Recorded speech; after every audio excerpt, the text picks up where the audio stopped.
The Joe Rogan Experience. Do you think he has a chance?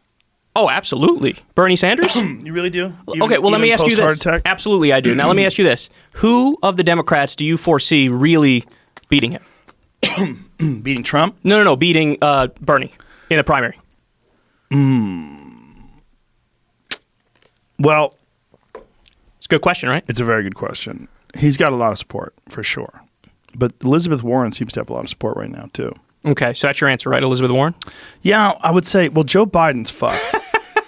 He's too old, but old in the wrong way. Like his communication skills have eroded.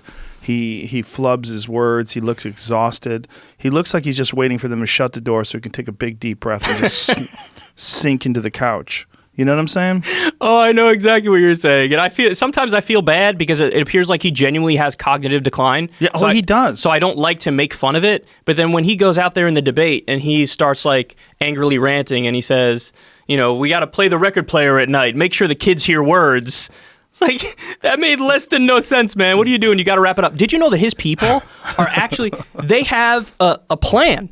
It's called like a limited exposure or limited visibility campaign where, Joe, they are literally like hiding him from the public as much as possible. Well, they have to. They have to. Because he's still close to the lead, right? Oh, in some polls, he's still leading. That is hilarious. But see, and here's the thing, and this is what I was going to get to in relation to Bernie. I call the support for Biden default support.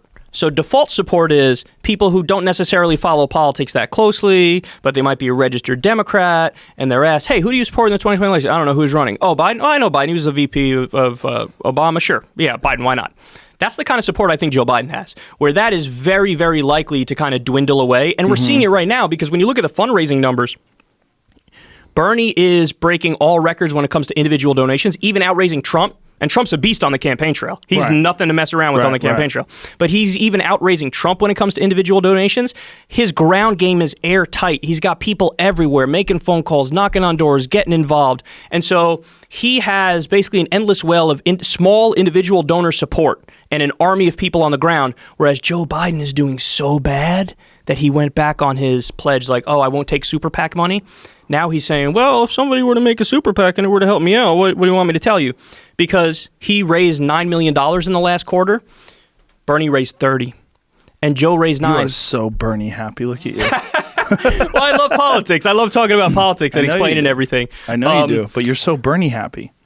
Well, yeah, because Joe, he's an amazing candidate who's just trying to get the U.S. to have social democracy, and he's a guy who I know, because his record shows it, he's going to fight for all of us. Even if you don't agree with him and even if you dislike him, I understand that. You might be somebody who's right-leaning, he's too far left for you. But what everybody has to say, and they know it's true, is that he's incredibly honest, and he's actually going to fight for you every step of the way. Yes. No, I think you're right. And talking to him, he's a very sincere guy, and I think a lot of his policies I agree with. I really, really agree with this whole the exoneration of student loan debt. That to me is a giant factor in a lot of poor decision making that a lot of young people make because they're fucked. Because they have this massive debt hanging over their head. It's a huge source of stress, and I think it's a rigged system. I think it's dirty. It's a dirty system. Yeah. The Medicare for All, I think, is a wonderful idea. As long as you can seek, very talented orthopedic surgeons, if you got some money, always and you need to get something fixed. And always pick your doctor. Because you got to. There's a certain incentive, right, that I think that certain doctors have towards excellence, right? And a lot of that incentive is financial. And they're the doctors that are the very best in certain particular fields, they want to charge more money for their services. And I think that should be okay. That's one of the things that helps make people more enthusiastic about excellence. It's financial reward. It's a part of human nature. No, absolutely. And that's one of the things that people despise about the concept of socialism is that it's going to somehow or another by, making sure that no one makes any more money than anybody else, which is like the most extreme. Well, that's like authoritarian communism. Yes. But I don't agree with that at all. I don't either. And people who I talk to who are my friends on the left, they don't agree with that at all. And one of the things that we get most annoyed with is when there's like a conflation, people will look at the former Soviet Union. Yeah. People will look at Venezuela. People will look at Cuba. Cuba, and they'll go, hey, well, that's what you want, and that's what they say to us. And whenever we respond, no, man, we're talking about social democracy, we're talking about what they have in Scandinavia, there's usually no substantive rebuttal to that. Right. Other than to say, and what's funny, Joe, is they will take credit for those systems in some ways. So it depends. If you talk to Ben Shapiro on one day, he might say, no, Joe, those systems are so good because they're capitalist to an extent.